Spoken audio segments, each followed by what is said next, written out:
बहुत बहुत धन्यवाद। और सबसे पहले तो मैं नांदेड़ की इस पावन भूमि जहां पर हमारे मालिक अंग्रेजों से लड़ाई लड़ने वाले और इस भारत के हजारों हजारों क्रांतिकारियों और इस करोड़ों की जनता को एक अलग जगाने वाले कि इस देश के प्रति ये देश हमारा है, यहाँ की माटी हमारी है, ये संदेश देने वाले हमारे टंट्या भील की इस धरती को मैं नमन करता हूँ। और साथियों, एक बार जोरदार तालियां बजा दीजिए यहाँ की टीम के लिए जो कई दिनों की मेहनत करी और कई दिनों की मेहनत के बाद में एक शानदार प्रोग्राम का आयोजन किया गया। साथियों, यहाँ पर आप लोगों ने कई प्रकार की बात सुनी है, अलग अलग भांति नाना प्रकार की, लेकिन मैं आप लोगों से एक अलग बात करना चाहूँगा। यहाँ पर मेरी माता बहनें काफी संख्या में बैठी हुई है कि कानून की भी आप लोगों ने बात सुन ली, आप लोगों ने हमारे संविधान में क्या क्या अधिकार है उसकी बात कर ली, जल जंगल जमीन की बात कर ली है। लेकिन साथियों, मैं कुछ मेरी बातें थोड़ी अटपटी सी लग सकती, मैं माफी मांग लूंगा। लेकिन साथियों, हम एक चीज सोचना पड़ेगा। हम लोग नारा लगाते हैं, अच्छी बात है, नारा है, जय जवाहर का नारा है, भारत देश हमारा है, बहुत अच्छी बात है। ये लगने में बहुत गर्व सा महसूस होता है कि भारत देश हमारा है। लेकिन ये नारा जब एक फटी धोती वाला एक बच्चा जिसके पैर में चप्पल नहीं है वो नारा लगाता है, कहने के तो हम साथियों कहते हैं कि भारत देश हमारा है, लेकिन आज सोचो उस बच्चे की सही ढंग शिक्षा नहीं है, उस दादा के सर पे पगड़ी नहीं है, उस माता की साड़ी फटी हुई है, और हम नारा क्या लगा रहे हैं, भारत देश हमारा। साथियों, ये भाषण, ये मंच, ये सब चलता रहेगा, ये अनवरत साल से चला हुआ है, अनवरत साल तक चलता आया है। लेकिन साथियों, सबसे पहली जरूरत है, हम बार बार आपको कहते हैं, जो अभी इससे पहले हमारे वक्ता ने बताया है कि एक रोटी कपड़ा कम खाना, मैं इसमें से पूछना चाहता हूं, मुझे एक बार हाथ ऊंचा करके बता दे कि आपका हर बच्चा स्कूल जाता होगा, कोई ऐसे माता पिता बता दे कि मेरे बच्चों को कैसी पढ़ाई दी जा रही है, कौन सी पढ़ाई कर रहा है, कभी वो स्कूल में जाके देखिए या देखा है किसी ने? एक बार हाथ ऊंचा करके बता दो कि मेरे बेटे को जो पढ़ाई दी जाने वाली शिक्षा जो है वो कैसी शिक्षा है, वो कितनी अच्छी शिक्षा है, वो मास्टर रोज आ रहा है कि नहीं आ रहा है? क्या कभी जाके हमने देखा है? क्या ये नहीं देखा है? हम शिक्षक को 40, 60, 70 हजार रुपए तनख्वाह मिलती है। एक अगर चौकीदार रहता है, एक पुलिस वाला रहता है, क्या वो ड्यूटी अपनी सही तरीके से कर रहा है? इस बात को कभी हमने ऑब्जर्व किया है? क्या नहीं किया है? कहने की बात बोलते भारत देश हमारा है, भारत देश ऐसे ही नहीं हमारा हो जाता है। सबसे पहले हमें सक्षम बनना पड़ेगा। हमारे मालिक आज उनकी भूमि है, आज उनकी मूर्ति स्थापना करी, क्या हमारे मालिक ने ये बात करी थी? क्या हमारे मालिक ने हमारे लोगों को स्वाभिमान से जीना सिखाया था? हमारे मालिक ने कहा था कि नौकरी के लिए तुम्हारे पास लड़ना पड़ेगा, तुम्हारे अगर पेट में अगर भोजन नहीं है तुम कुछ भी नहीं है। हमारे लोग आज रोटी से तरस रहे हैं, हमारे लोग ट्रकों में भरा के जा रहे हैं। इसका क्या रीजन है? मैं ये नहीं कहता कि ये शार्ट आउट होगा बड़े बड़े मंच से, ये मंच से बातें करने वाली से, लेकिन इस चीज पर मैं मानता हूँ बहुत बड़े बड़े बुद्धिजीवी बैठे हुए, बहुत अच्छे वक्ता बैठे हुए, लेकिन इस चीज के बारे में हमें सोचना पड़ेगा कि अगर हमारे यहाँ से एक बस भरा के जा रही है तो वो बस भरा के क्यों जा रही है? इस बात को आपको सोचना पड़ेगा। क्यों हमारे यहाँ काम धंधा नहीं है? क्यों हमारे पास नौकरियां नहीं है? क्यों हमारे बच्चे के पास सर पे कपड़ा नहीं है? क्यों हमारे बच्चे के पास शिक्षा नहीं है? साथियों, मैं पूरी भारत यात्रा कर चुका हूँ। आप लोग सोच रहे राहुल गांधी यात्रा की बात नहीं कर रहा हूँ, मैं पूरी भारत की यात्रा करा था। साथियों, वहाँ एक से एक लोगों के साथ में देखा था। जब वहाँ के लोगों से मिला, वहाँ के मेरे बरासरी के बच्चों से मिला, मेरे बरासरी के लोगों से मिला, तो मेरी आंखों में आंसू आ गए थे। साथियों, हम तो उनकी कॉम्पिटिटर में ही नहीं है। बहुत गंभीर बात है। दूसरे आप हम कहाँ की बात कर रहे हैं? इंदौर के आसपास कुएं के मेंढक टाइप से बने हुए एक वक्त आता है बाहर से, आपको भयंकर चढ़ा जाता है कि फलाना ऐसा है, वलाना ऐसा है, ये धरती हमारी है, ये पूरी बैठी हमारी खोल डाली, ये हमारी धरती है।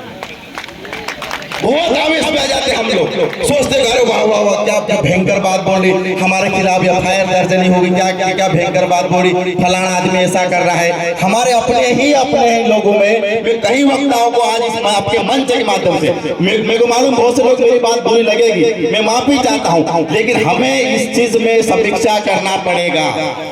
क्या हमारे मालिकों ने हमें कभी कहा था कि एक साइड में दूसरी जात का अगर कभी आता है तो उसको घर से लात मार के निकाल दो। कभी हमारे मालिक ने ये बात कही थी क्या हमारे मालिक ने कभी ये कहा था कि तुम किसी दूसरे धर्म के या दूसरे जात के आदमी से नफरत करो? अरे हम तो अन्य जात वाले को हमारे गांव में बसाया है, उसको रखा है, उसको खाने की रोटी नहीं थी, उसको खाने की रोटी अन्न हमने सब दिया है। तो आज की ये पीढ़ी कहां से ऐसी हो गई है, इतनी कट्टर क्यों हो रही है? सबसे बड़ा सवाल ये हमको देखना पड़ेगा साथियों। और कट्टरता हमें वो धर्म कट्टरता हो, वो जाति कट्टरता हो, आपके सबसे पहले वो बनाती है जाहिल बनाती है। और जाहिल का कोई दिमाग नहीं होता है, वो पूरा अंधभक्त गांडू टाइप का आदमी हो जाता है। वो आप लोग देख रहे हैं पूरे देश की हालत आज कैसे हुई है। तो सबसे पहले तो आपको ये दिमाग से मानसिकता निकालना पड़ेगा।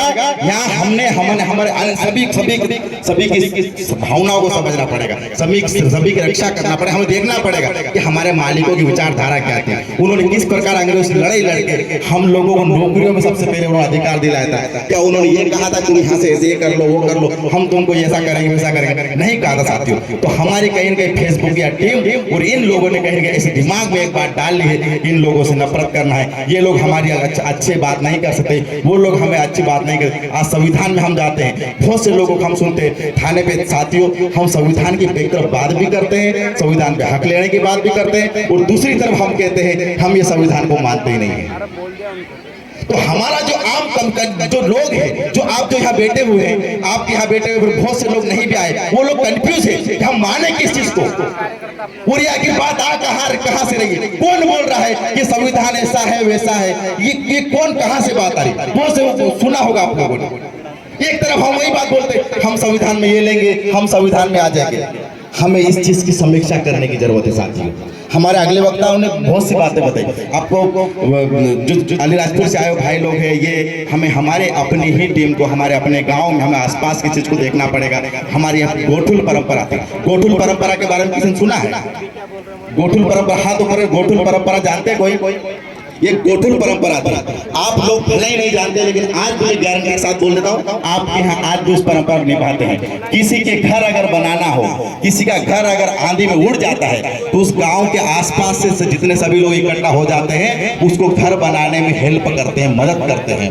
इसको बोलते हैं गोठुल परंपरा। और ये सबसे पहली परंपरा ये आदिवासियों के अनवरत काल चली आ रही है। अगर एक बार में उसके यहाँ खेत में लगा दो, एक बार में उसके यहाँ खेत में ये लगा दो, ये परंपरा हमारे पास ले रही है कि एक दूसरे से हेल्प करने के लिए हमें प्रकृति में जाना पड़ेगा, हमारे पुरखाओं को पढ़ना पड़ेगा। हमने देखा विधि, संविधान जरूरी नहीं है कि संविधान लिखा जाता है। संविधान जब बना नहीं, उससे कहीं पहले संविधान हमारा अपना है, लेकिन हमारा संविधान में लिखित भी इसलिए नहीं था क्योंकि हमारा संविधान पीढ़ी दर पीढ़ी चलता आया है। और पीढ़ी दर पीढ़ी चलते चलते कहीं ना कहीं हमने हमारे रूल्स और रेगुलेशन थे वो अलग अलग डाइवर्ट होते गए। लेकिन हमें फिर से निष्कर्ष निकालना पड़ेगा कि ऐसा क्यों था, ऐसा क्यों था। ये गोठुल परंपरा, गांव में 4 लोगों में बैठने की परंपरा, बैठ के समझौता करने की परंपरा, उसको दंड देने की परंपरा। अगर किसी के घर दाल नहीं हो, सेव बना हो, तो दाल को हम अदले बदले करने वाले लोग हैं और खा लेते हैं। हम उस टाइप के लोग हैं।